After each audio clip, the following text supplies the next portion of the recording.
사도신경으로 신앙 고백하십니다. 나는 전능하신 아버지 하나님, 천지의 창조주를 믿습니다. 나는 그의 유일하신 아들 우리 주 예수 그리스도를 믿습니다. 그는 성령으로 잉태되어 동정녀 마리아에게서 나시고 본디오 빌라도에게 고난을 받아 십자가에 못 박혀 죽으시고 장사된 지 사흘 만에 죽은 자 가운데서 다시 살아나셨으며 하늘에 오르시어 전능하신 아버지 하나님 우편에 앉아 계시다가 거기로부터 살아있는 자와 죽은 자를 심판하러 오십니다. 나는 성령을 믿으며 거룩한 공교회와 성도의 교제와 죄를 용서받는 것과 몸의 부활과 영생을 믿습니다. 아멘. 역대상 12장부터 15장까지입니다.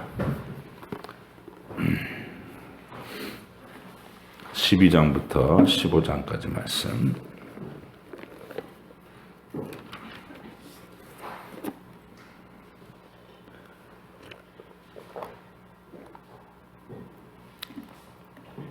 함께 읽겠습니다.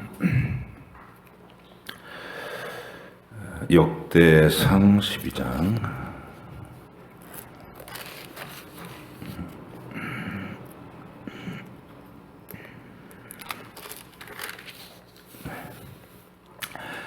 다윗이 기스의 아들 사울로 말미암아 시글락에 숨어 있을 때에 그에게 와서 싸움을 도운 용사 중에 든 자가 있었으니 그들은 활을 가지며 좌우 손을 놀려 물매도 던지며 화살도 쏘는 자요. 베냐민 지파 사울의 동족인데 그 이름은 이러하니라. 그 우두머리는 아히에셀이요. 다음은 요아스이니 기브아 사람 스마아의 두 아들이요. 또 아스마웻의 아들 여시엘 벨렉과 또 브라가와 아나도 사람 예후와 기브온 사람 그 30명 중에 용사요. 30명의 우두머리가 된 이스마야이며 또 예레미야와 야하시엘과 요하난과 그데라 사람 요사박과 엘루세와 여리목과 부아랴와 스마랴와 하룹 사람 스바랴와 고라 사람들 엘가나와 이시야와 아사렐과 요에셀과 야소부암이며 그돌 사람 요로함의 아들 요엘라와 스바랴더라. 갓사람 중에서 광야에 있는 요새에 이르러 다윗에게 돌아온 자가 있었으니 다 용사요 싸움에 익숙하여 방패와 창을 능히 쓰는 자라. 그의 얼굴은 사자 같고 빠르기는 산의 사슴 같으니 우두머리는 에셀이요 둘째는 오바댜요 셋째는 엘리압이요 넷째는 미스만나요 다섯째는 예레미야요 여섯째는 앗대요 일곱째는 엘리엘이요 여덟째는 요하난이요 아홉째는 엘사밧이요 열째는 예레미야요 열한째는 막반네라. 이 가짜 순이 군대 지휘관이 되어 그 작은 자는 백부장이요 그 큰 자는 천부장이더니 정월의 요단 강물이 모든 언덕에 넘칠 때에 이 무리가 강물을 건너서 골짜기에 있는 모든 자에게 동서로 도망하게 하였더라. 베냐민과 유다 자손 중에서 요새에 이르러 다윗에게 나오매 다윗이 나가서 맞아 그들에게 말하여 이르되 만일 너희가 평화로이 내게 와서 나를 돕고자 하면 내 마음이 너희 마음과 하나가 되려니와 만일 너희가 나를 속여 내 대적에게 넘기고자 하면 내 손에 불의함이 없으니 우리 조상들의 하나님이 감찰하시고 책망하시기를 원하노라 하매 그때 성령이 30명의 우두머리 아마셀을 감싸시니 이르되 다윗이여 우리가 당신에게 속하겠고 이새의 아들에게 우리가 당신과 함께 있으리니 원하건대 평안하소서. 당신도 평안하고 당신을 돕는 자에게도 평안이 있을지니 이는 당신의 하나님이 당신을 도우심이니이다 한지라. 다윗이 그들을 받아들여 군대 지휘관을 삼았더라. 다윗이 전에 블레셋 사람들과 함께 가서 사울을 치려 할 때에 므낫세 지파에서 두어 사람이 다윗에게 돌아왔으나 다윗 등이 블레셋 사람들을 돕지 못하였음은 블레셋 사람들의 방백이 서로 의논하고 보내며 이르기를 그가 그의 왕 사울에게로 돌아가리니 우리 머리가 위태할까 하노라 함이라. 다윗이 시글락으로 갈 때에 므낫세 지파에서 그에게로 돌아온 자는 아드나와 요사박과 여디아엘과 미가엘과 요사박과 엘리후와 실르데인이다. 므낫세의 천부장이라. 이 무리가 다윗을 도와 도둑대를 쳤으니 그들은 다 큰 용사여 군대 지휘관이 됨이었더라. 그때 사람이 날마다 다윗에게로 돌아와서 돕고자 하며 큰 군대를 이루어 하나님의 군대와 같았더라. 싸움을 준비한 군대 지휘관들이 헤브론에 이르러 다윗에게로 나와서 여호와의 말씀대로 사울의 나라를 그에게 돌리고자 하였으니 그 수요가 이러하였더라. 유다 자손 중에서 방패와 창을 들고 싸움을 준비한 자가 6,800명이요 시므온 자손 중에서 싸움하는 큰 용사가 7,100명이요 레위 자손 중에서 4,600명이요 아론의 집 우두머리 여호야다와 그와 함께 있는 자가 3,700명이요 또 젊은 용사 사독과 그의 가문의 지휘관이 22명이요 베냐민 자손 곧 사울의 동족은 아직도 태반이나 사울의 집을 따르나 그 중에서 나온 자가 3,000명이요 에브라임 자손 중에서 가족으로서 유명한 큰 용사가 28,000명이 므낫세 반지파 중에 이름이 기록된 자로서 와서 다윗을 세워 왕으로 삼으려 하는 자가 18,000명이요 이사갈 자손 중에서 시세를 알고 이스라엘이 마땅히 행할 것을 아는 우두머리가 200명이니 그들은 그 모든 형제를 통솔하는 자이며 스불론 중에서 모든 무기를 가지고 전열을 갖추고 두 마음을 품지 아니하고 능히 진영에 나아가서 싸움을 잘하는 자가 50,000명이요 납달리 중에서 지휘관 1,000명과 방패와 창을 가지고 따르는 자가 37,000명이요 단 자손 중에서 싸움을 잘하는 자가 28,600명이요 아셀 중에서 능히 진영에 나가서 싸움을 잘하는 자가 40,000명이요 요단 저편 르우벤 자손과 갓 자손과 므낫세 반지파 중에서 모든 무기를 가지고 능히 싸우는 자가 120,000명이었더라. 이 모든 군사가 전열을 갖추고 다 성심으로 헤브론에 이르러 다윗을 온 이스라엘 왕으로 삼고자 하고 또 이스라엘의 남은 자도 다 한마음으로 다윗을 왕으로 삼고자 하여 우리가 거기서 다윗과 함께 사흘을 지내며 먹고 마셨으니 이는 그들의 형제가 이미 식물을 준비하였음이며 또 그들의 근처에 있는 자로부터 이사갈과 스불론과 납달리까지도 나귀와 낙타와 노새와 소에다 음식을 많이 실어왔으니 곧 밀가루 과자와 무화과 과자와 건포도와 포도주와 기름이요 소와 양도 많이 가져왔으니 이는 이스라엘 가운데에 기쁨이 있음이었더라. 다윗이 천부장과 백부장과 모든 지휘관과 더불어 의논하고 다윗이 이스라엘의 온 회중에게 이르되 만일 너희가 좋게 여기고 또 우리가 하나님 여호와께로 말미암았으면 우리가 이스라엘 온 땅에 남아있는 우리 형제와 또 초원이 딸린 성읍에 사는 제사장과 레위 사람에게 전령을 보내 그들을 우리에게로 모이게 하고 우리가 우리 하나님의 궤를 우리에게로 옮겨오자. 사울 때에는 우리가 궤 앞에서 묻지 아니하였느니라 하매 뭇 백성의 눈이 이 일을 좋게 여김으로 온 회중이 그대로 행하겠다 한지라. 이에 다윗이 애굽의 시훌 시내에서부터 하마더기까지 온 이스라엘을 불러 모으고 기럇 여아림에서부터 하나님의 궤를 메어오고자 할세. 다윗이 온 이스라엘을 거느리고 바알라고 유다에 속한 기럇 여아림에 올라가서 여호와 하나님의 궤를 메어오려 하니 이는 여호와께서 두 그룹 사이에 계심으로 그러한 이름으로 일컬음을 받았더라. 하나님의 궤를 새 수레에 싣고 아비나답의 집에서 나오는데 우사와 아히우는 수레를 몰며 다윗과 이스라엘 온 무리는 하나님 앞에서 힘을 다하여 뛰놀며 노래하며 수금과 비파와 소고와 재금과 나팔로 연주하니라. 기돈의 타작마당에 이르러서는 소들이 뛰므로 우사가 손을 펴서 궤를 붙들었더니 우사가 손을 펴서 궤를 붙들므로 말미암아 여호와께서 진노하사 치심에 그가 거기 하나님 앞에서 죽으니라. 여호와께서 우사의 몸을 찢으셨으므로 다윗이 노하여 그곳을 베레스 우사라 부르니 그 이름이 오늘까지 이르니라.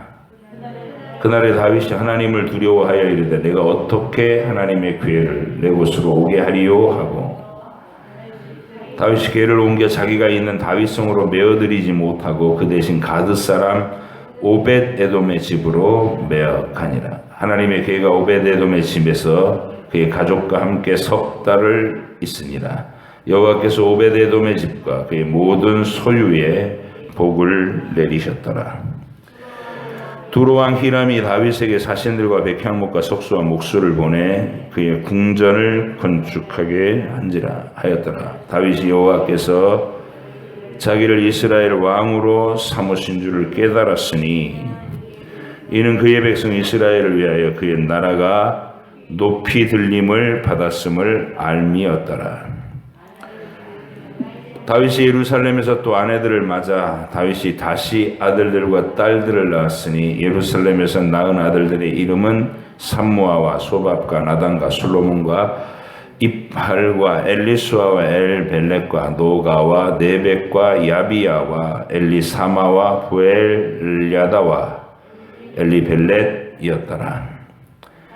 다윗이 기름 부음을 받아 온 이스라엘의 왕이 되었다 함을 블레셋 사람들이 듣고 모든 블레셋 사람들이 다윗을 찾으러 올라오매 다윗이 듣고 대항하러 나갔으나 블레셋 사람들이 이미 이르러 르바임 골짜기로 쳐들어온지라 다윗이 하나님께 물어 이르되 내가 블레셋 사람들을 치러 올라가리까 주께서 그들을 내 손에 넘기시겠나이까 하니 여호와께서 그에게 이르시되 올라가라 내가 그들을 내 손에 넘기리라 하신지라.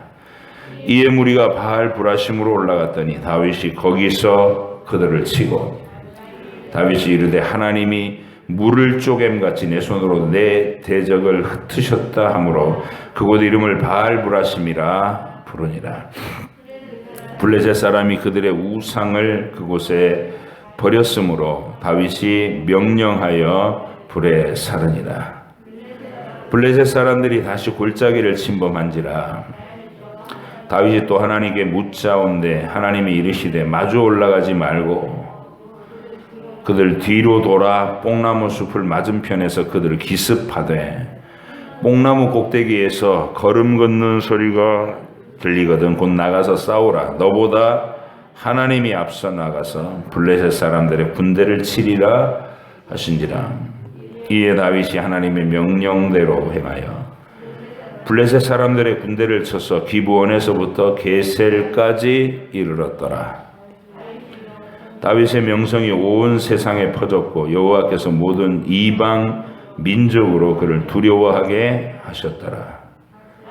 다윗이 다윗성에서 자기를 위하여 궁전을 세우고 또 하나님의 궤를 둘 곳을 마련하고 그것을 위하여 장막을 치고 다윗이 이르되 레위 사람 외에는 하나님의 궤를 맬 수 없나니 이는 여호와께서 그들을 택하사 여호와의 궤를 메고 영원히 그를 섬기게 하셨음이라 하고 다윗이 이스라엘 온 무리를 예루살렘으로 모으고 여호와의 궤를 그 마련한 곳으로 메어 올리고자 하여 다윗이 아론 자손과 레위 사람을 모으니 그핫 자손 중에 지도자 우리엘과 그의 형제가 120명이요 무라리 자손 중에 지도자 아사야와 그의 형제가 220명이요 게르솜 자손 중에 지도자 요엘과 그의 형제가 130명이요 엘리사반 자손 중에 지도자 스마야와 그의 형제가 200명이요 헤브론 자손 중에 지도자 엘리엘과 그의 형제가 80명이요 우시엘 자손 중에 지도자 암미나답과 그의 형제가 112명이라 다윗이 제사장 사독과 아비아다를 부르고 또 레위 사람 우리엘과 아사야와 요엘과 스마야와 엘리엘과 암미나답을 불러 그들에게 이르되 너희는 레위 사람의 지도자이니 너희와 너희 형제는 몸을 성결하게 하고 내가 마련한 곳으로 이스라엘의 하나님 여호와의 궤를 메어 올리라. 전에는 너희가 매지 아니하였으므로 우리 하나님 여호와께서 우리를 찢으셨으니 이는 우리가 규례대로 그에게 구하지 아니하였음이니라 하니 이에 제사장들과 레위 사람들이 이스라엘 하나님 여호와의 궤를 메고 올라가려 하여 몸을 성결하게 하고 모세가 여호와의 말씀을 따라 명령한 대로 레위 자손이 채 하나님의 궤를 깨어 어깨에 매니라. 다윗이 레위 사람의 어른들에게 명령하여 그의 형제들을 노래하는 자들로 세우고 비파와 수금과 재금 등의 악기를 울려서 즐거운 소리를 크게 내라 하매 레위 사람이 요엘의 아들 헤만과 그의 형제 중 베레아의 아들 아삽과 그의 형제 무라리 자손 중에 구사야의 아들 에단을 세우고 그 다음으로 그들의 형제 스가랴와 벤가 야시엘과 스미라목과 여히엘과 운니와 엘리압과 분하야와 마세야와 mat디디야와 엘리블레후와 믹네야와 문지기 오베데돔과 여히엘을 세우니 노래하는 자 헤만과 아삽과 에단은 놋재금을 크게 치는 자요 스가랴와 아시엘과 스미라목과 여히엘과 운니와 엘리압과 마아세야와 분하야는 비파를 타서 알라못에 맞추는 자요 mat디디야와 엘리블레후와 믹네야와 오베데돔과 여히엘과 아사시아는 수금을 타서 8째 음에 맞추어 인도하는 자요 레위 사람 지도자 그나냐는 노래에 익숙함으로 노래를 인도하는 자요 베레가와 엘가나는 궤 앞에서 문을 지키는 자요 제사장 스바냐와 요사박과 느다넬과 아미세와 스가랴와 분하야와 엘리에셀은 하나님의 궤 앞에서 나팔을 부는 자요 오베데돔과 여히야는 궤 앞에서 문을 지키는 자이더라. 이에 다윗과 이스라엘 장로들과 천부장들이 가서 여호와의 언약궤를 즐거이 메고 오베데돔의 집에서 올라왔는데 하나님이 여호와의 언약궤를 맨 레위 사람을 도우셨으므로 무리가 송아지 7마리와 숫양 7마리로 제사를 드렸더라. 다윗과 미 궤를 맨 레위 사람과 노래하는 자와 그의 우두머리 그나냐와 모든 노래하는 자도 다 세마포 겉옷을 입었으며 다윗은 또 배의 옷을 입었고 이스라엘 무리는 크게 부르며 뿔나팔과 나팔을 불며 재금을 치며 비파와 수금을 힘있게 타며 여호와의 언약궤를 메어 올렸더라.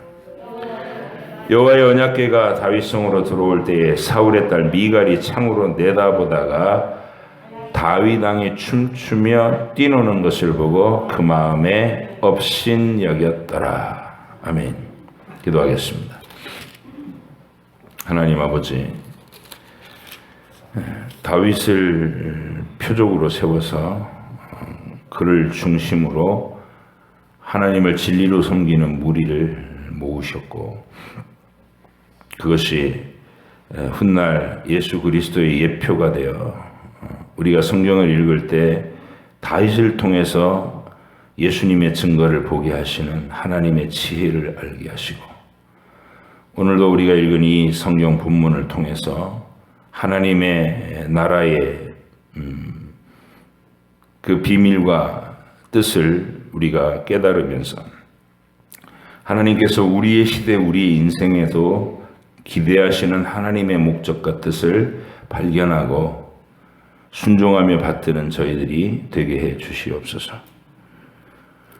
오늘도 저희에게 깨닫는 지혜와 또 하나님과의 친밀한 깊은 소통과 하루 동안 내내 동행해 주시는 그 은총을 허락해 주시기를 간청하오며 예수님의 이름으로 기도하옵나이다.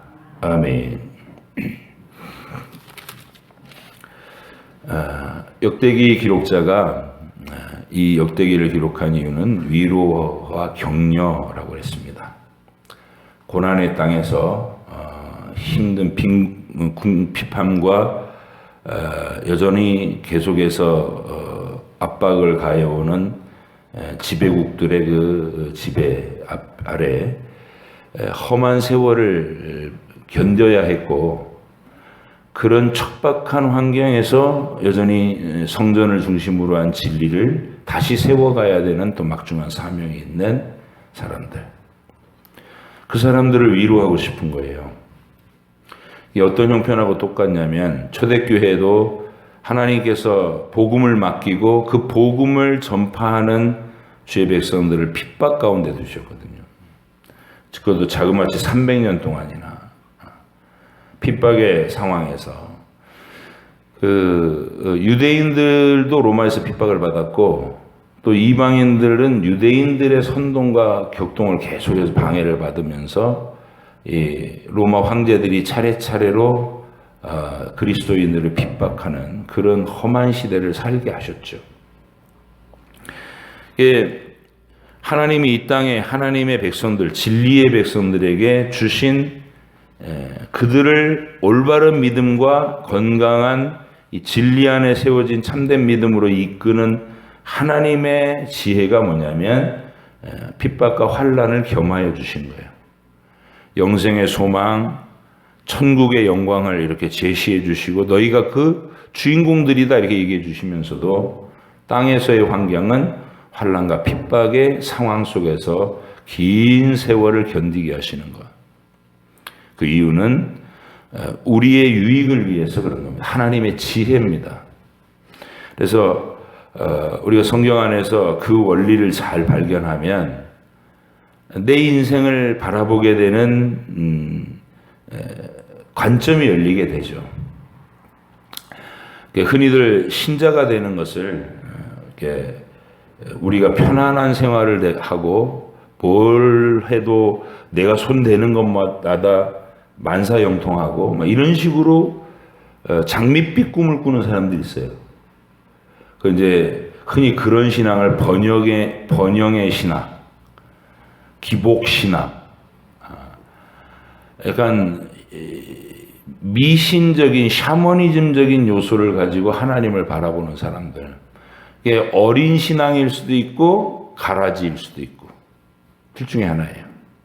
철이 없어서 성경 말씀의 원리를 몰라서 그냥 마냥 좋은 기대로 하나님을 믿으면 다 만사형통하는. 그러니까 만사형통이라는 말이 좋은 말인데 뭐든 내 뜻대로 되는 거를 얘기하는 만사형통이라면 그럼 복이 아니라 독이란 말이에요. 독. 뭐든지 내 뜻대로 척척 이루어지는 것을 내가 받을 복의 내용으로 생각한다면 성경과는 전혀 상관이 없는 길이다. 그 길은. 하나님은 택하시고 사랑하시는 백성에게 그렇게 하시지 않아요. 우리가 우리의 인생에서 부모의 지혜도 그렇게는 안 해요. 인간 부모의 지혜도 애를 오냐 하면서 지원하는 것 다 들어주고 키우면 애가 어떻게 된다는 걸 알죠. 자기밖에 모르고 세상 물정 모르고 그리고 올바른 가치관과 목적도 가지지 못하고 오렌지족들이라고 불리는 우리 그런 졸부들의 자녀들, 뭐든지 다 입만 떨어지면 오냐 하면서 다 채워주고, 그렇게 공급하고 길러낸 자녀들이 어떤 모양새로 망가지는지를 인간도 알아요. 인간도. 근데 신앙의 길에서 그런 어리석은 기대를 하는 자들이 너무 많은 거예요. 기복신앙이. 그렇게 가르치고 선포하는 가짜 선지자들도 너무 많은 거고. 여러분, 하나님의 지혜를 잘 들여다보시기 바랍니다. 어느 시대건 하나님이 사랑하는 백성들에게 항상 힘겨운 현실을 먼저 깔아놓고 그 안에서 하나님이 그를 만나주시는 방식으로 그들의 인생을 보호하셨고 위로하셨고 이끄셨다는 거예요.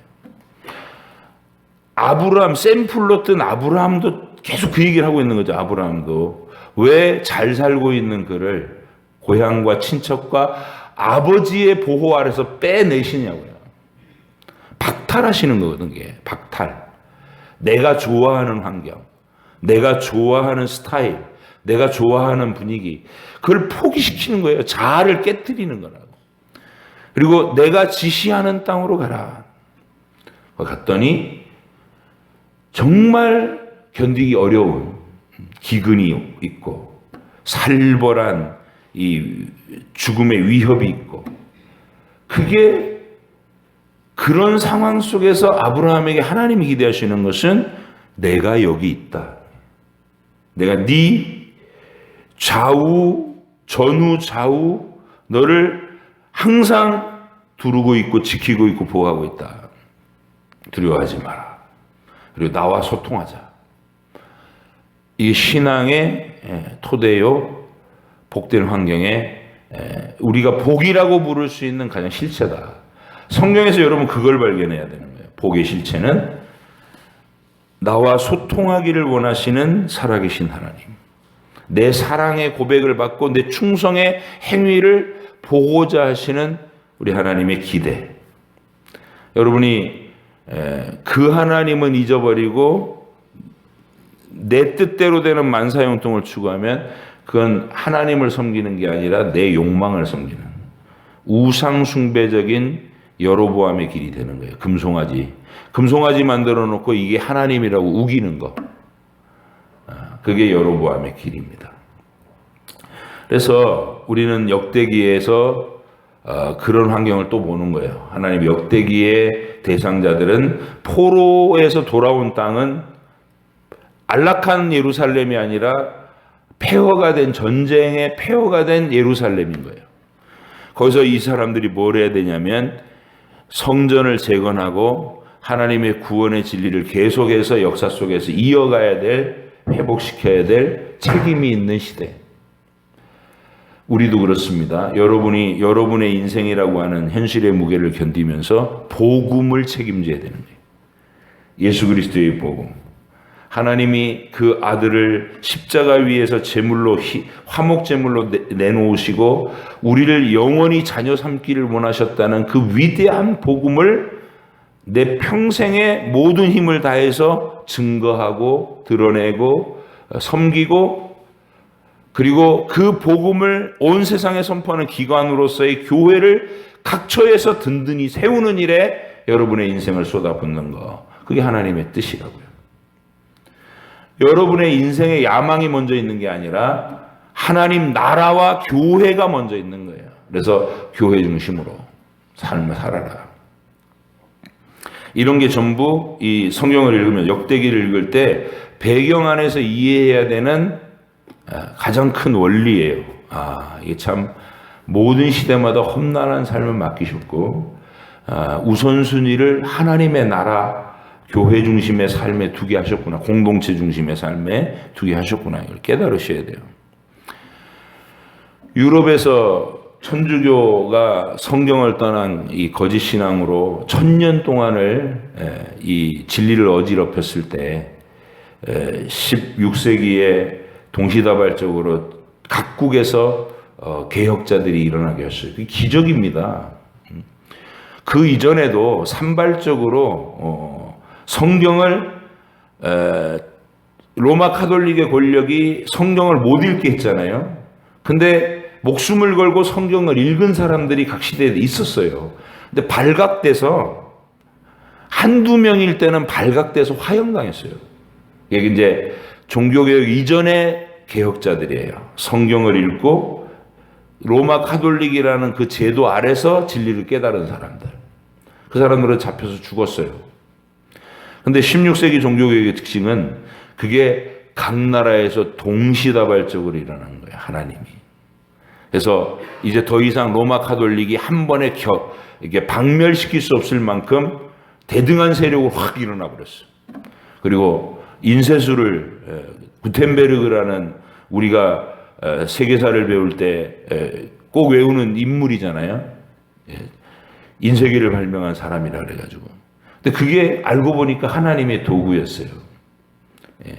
성경책을 이렇게 번역된 자국어로 번역된 성경책을 찍어서 삽시간에 많은 사람들이 성경을 읽을 수 있도록 해준 이야기.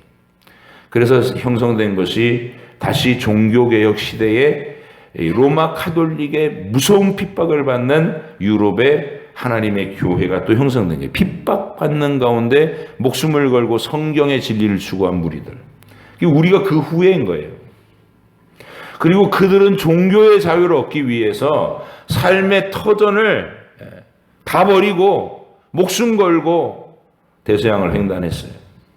배를 타고. 수많은 사람이 배 안에서 죽어가면서, 그리고 아메리카 신대륙에 도착해가지고 거기서 또 목숨을 걸고 삶의 터전을 개척해냈는데, 그 청교도들이 살았던 삶의 방식이 도착한 곳에서 예배당부터 짓고 예배당을 중심으로 자기들의 삶에 모든 것을 배치하는 이런 삶을 살았다고요.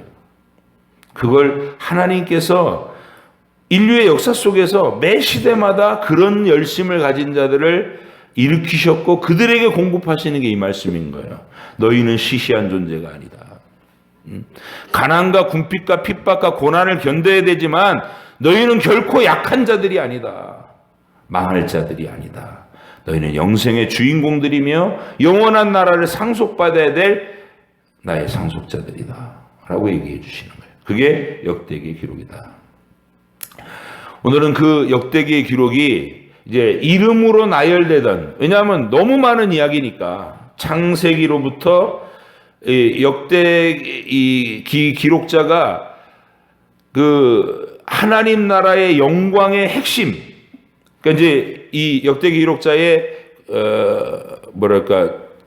집필 계획, 이걸 어떻게 써야 되나 하고 지혜를 구했을 때, 이 폐허를 바라보면서 늘 마음에 상심하고 낙심해야 되는 이 백성에게 뭐가 위로가 될까 생각해 보니까 다윗과 솔로몬의 영광을 얘기해주고, 이스라엘 유다 역대 왕들 중에서 하나님 앞에 충성했던 왕들이 어떻게 그 현실에서 하나님과 친밀한 교제와 하나님의 풍성한 응답을 받고 살았는지를 내가 확연히 드러내주자, 이 생각을 하는 거예요. 그래서 다윗과 솔로몬 시대, 그리고 아사, 여호사밧, 히스기야, 요시야의 시대를 집중적으로 조명해주자. 진리를, 하나님의 진리를 풍성하게 자기들의 삶에 펼쳤을 때 그들에게 하나님이 어떻게 응답하시고 복을 주셨는지를 이야기해주자.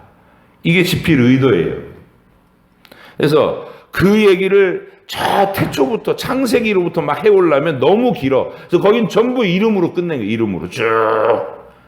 이름으로 요약해서 끝내고 이야기의 시작을 다윗의 나라, 다윗의 영광부터 시작한 거죠. 하나님이 다윗을 어떻게 기름 부어 세워서 사울의 핍박 가운데서도 그를 위대한 왕으로 하나님께 열심을 품은, 하나님과 진정한 인격적인 관계를 맺는 그런 초유의 인물이죠.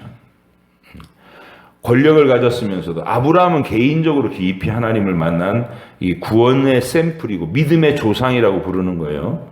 근데 하나님은 다윗을 예수 그리스도의 예표로 한 나라를 세우는 권력자가 어떻게 그 권력을 자기의 야망과 자기의 만족을 위해서 사용하지 않고 하나님을 섬기는 일에 모든 힘을 쏟는가. 그의 권력, 그의 재물, 그의 모든 인생의 경륜을 가지고서 그는 이 일에 집중했어요. 물론 그에게 허물도 있었지만 그 허물을 하나님께서 용서하시고 덮고 가려주실 만큼 하나님이 이 진리에 몰입하는 다윗의 진심 어린 그 믿음과 고백을 귀하게 여기신 거예요.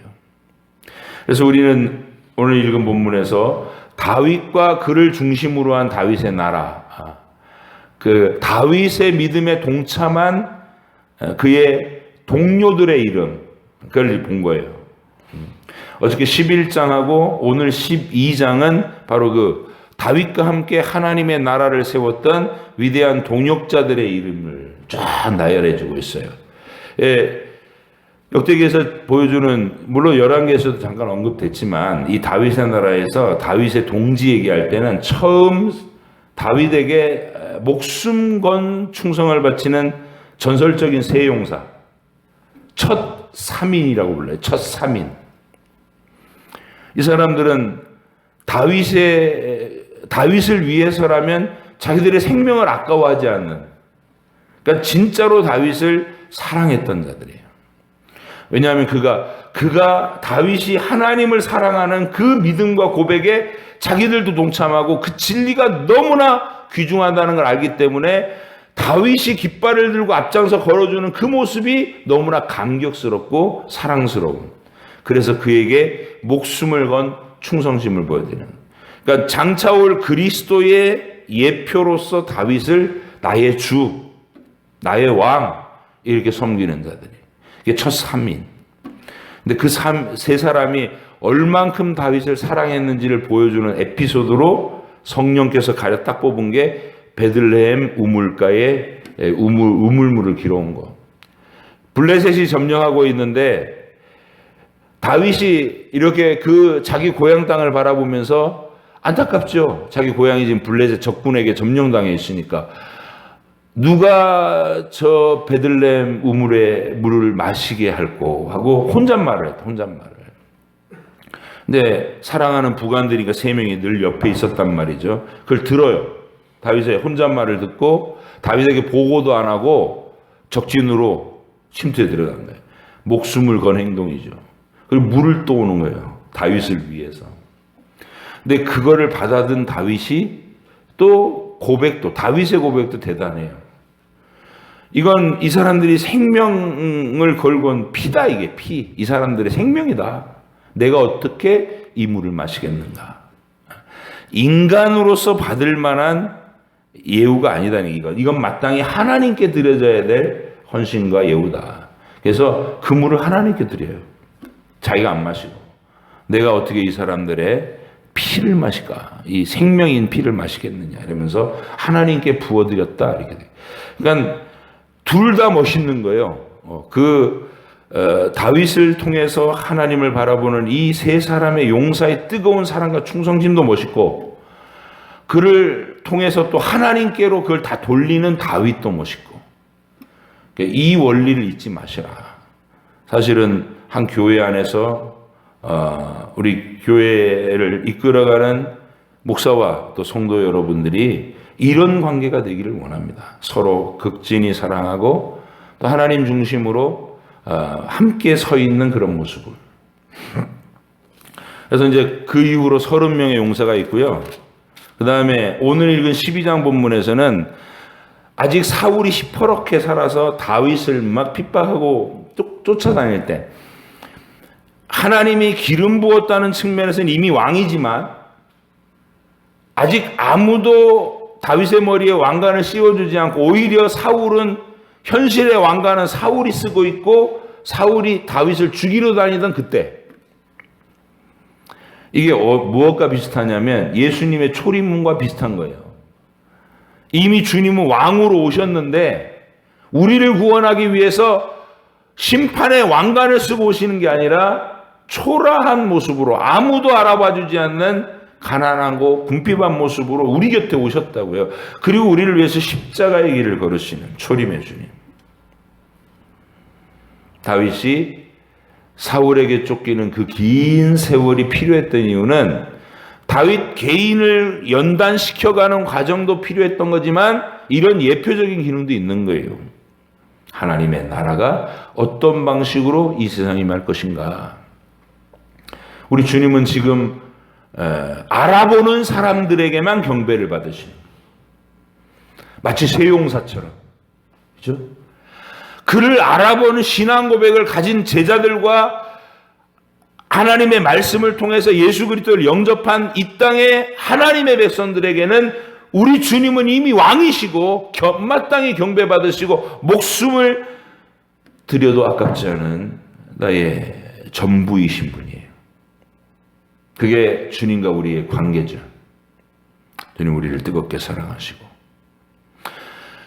그때 사울의 치하에서 각 지파별로, 그러니까 심지어는 사울이 속해 있는 베냐민 지파는 완전히 사울 쪽으로 기울어져 있는데도 불구하고 그 베냐민 지파에서조차도 3,000명의 사람이 다윗을 알아보고 다윗 편에 서 있는 사람, 각 지파에서 다윗에게로 건너온 사람들의 명단이 대표자의 이름과 함께 명수가 쭉 나열되어 있는 거. 이게 오늘 읽은 부분이에요. 누가 다윗에게 속했는가? 여러분과 제가 이 세상에서 세상의 영광과 모든 권력과 지혜를 가진 자들이 이 믿음을 멸시하고 조롱할 때, 여러분과 제가 이 교회 안에 소속돼 있고 예수님을 생명처럼 귀하게 여기는 진리를 알아본 자들, 예수님을 사랑하는 자들, 그런 사람들로 서 있다고 그러면 바로 우리가 이 명단의 주인공들인 거예요. 이게 읽으시면서 그런 생각이 드셔야 되는 거예요. 아, 나도 여기 속했구나. 예수님을 알아보는 믿음으로 내가 마치 핍박의 과정에서도 다윗을 알아보고 그를 통해서 하나님께 올려지는 그 신앙 고백의 아름다움을 보고 목숨을 걸고 그와 동참하고자 했던 수많은 사람들의 무리가 여기 있구나. 그를 꼭 기억하시면서 여러분도 여러분의 인생의 하루하루를 이 확신과 진리 가운데서 주님을 뜨겁게 사랑하시기를 바라요. 근데 여기서 또 한 가지 중요한 점은, 이게 역대기 기록을 읽을 때도 참 재미있는 게, 아비새를 설명하고 아사헬을 설명할 때는 다윗의 용사들 중에 꼭 뭐라고 설명하냐면 요압의 아우 아비새, 요압의 아우 아사헬, 이렇게 소개를 해요. 그만큼 요압이 유명하다는 거죠. 근데 정작 요압의 아우 아비새와 아사헬은 다윗의 30용사 명단에 들어가 있는데 끝까지 요압은 그 명단에 없어요. 요압은 정말 다윗의 나라에서 얼마나 능력과 수완이 뛰어난 명장입니까? 그가 모든 일을 다 처리해요. 전쟁도 그가 승리로 이끌고, 하여간 요압이 어떤 일을 맡겨놓으면 그 일솜씨가 뭐 다른 사람이 관여할 수 없을 정도로 막강하고 완벽해요. 근데 이 요압은 다윗을 사랑하지 않아요. 다윗과 같은 길을 걷지도 않아요. 지 마음대로 해버려요. 다윗이 하나님을 경외하고 하나님을 두려워해서 심지어는 죽이려고 쫓아다니는 사울을 2번이나 죽일 기회가 있었는데도 하나님 때문에 그 일을 시행하지 않는 믿음의 고백을 보이잖아요. 요압은 그런 다윗의 모습을 웃기고 어리석다고 보는 거예요. 왜냐하면 자기에게 권력의 걸림돌이 될 만한 자가 나타나면 뭐 다윗이 부탁했던, 다윗이 어떤 길을 가든 상관없이 쓱싹쓱싹 지가 죽여버려요. 하나님도 왕도 필요 없어. 자기가 왕이야. 자기가 하나님이야. 그게 요압이에요. 그런데 그가 다윗의 나라에서 다윗보다 더 완벽하게 그 나라의 업무들을 처리해. 이게 얼마나 큰 아이러니냐고요. 그런데 성령께서 최종 명단에서 그를 빼시더라. 요압은 없어요. 그 명단에. 천국 가면 없을 이름 가룟유다. 그가 하나님의 예수님의 공동체에서 재정을 맡아가지고 얼마나 중요한 역할을 해요. 근데 그는 예수님을 사랑하지 않아요. 이 교회 안에서 내가 요압과 같을 수 있다는 거, 일은 능수능란하게 하면서 자아를 숭배하는 자, 자기를 내세우고 자기 방식대로 안 되면 더 화가 나가지고 다 그냥 막 살벌하게 칼을 휘둘러대고, 이 자아 죽이기가 안 되는 사람. 우리 그런 것들도 이 요압이라고 하는 인물을, 다윗의 나라에서 요압이라는 인물을 기억하실 때 그 인물을 꼭 기억하셔야 돼요. 요압. 왜냐하면 하나님이 이 성경 말씀의 비중에서 사무엘서에서, 이 열왕기에서, 역대기에서 요압이라는 사람을 어떤 관점에서 비추고 있나, 왜 다윗 옆에 요압이라는 인물을 끝까지 배치해 주셔가지고, 요압보다 다윗이 먼저 죽잖아요. 그죠?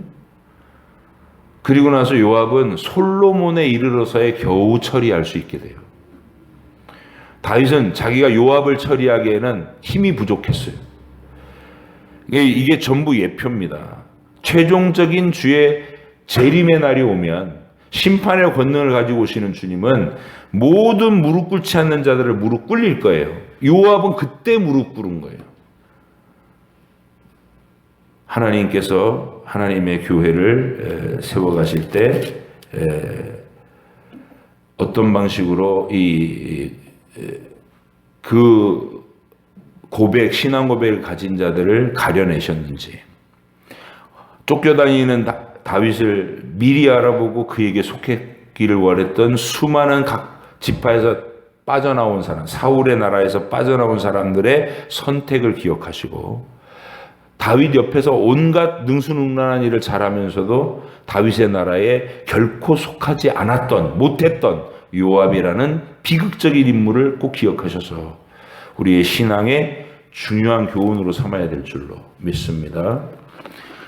궤를 옮겨가서 이제 하나님의 성전을 중심으로 한 이 법궤를 찾고 법궤를 옮기는 이야기, 그게 또 역대기에서 하고자 하는 중요한 얘기 중에 하나니까 내일은 그 얘기를 조금 더 같이 하고 계속 다음 진도로 나가도록 하겠습니다.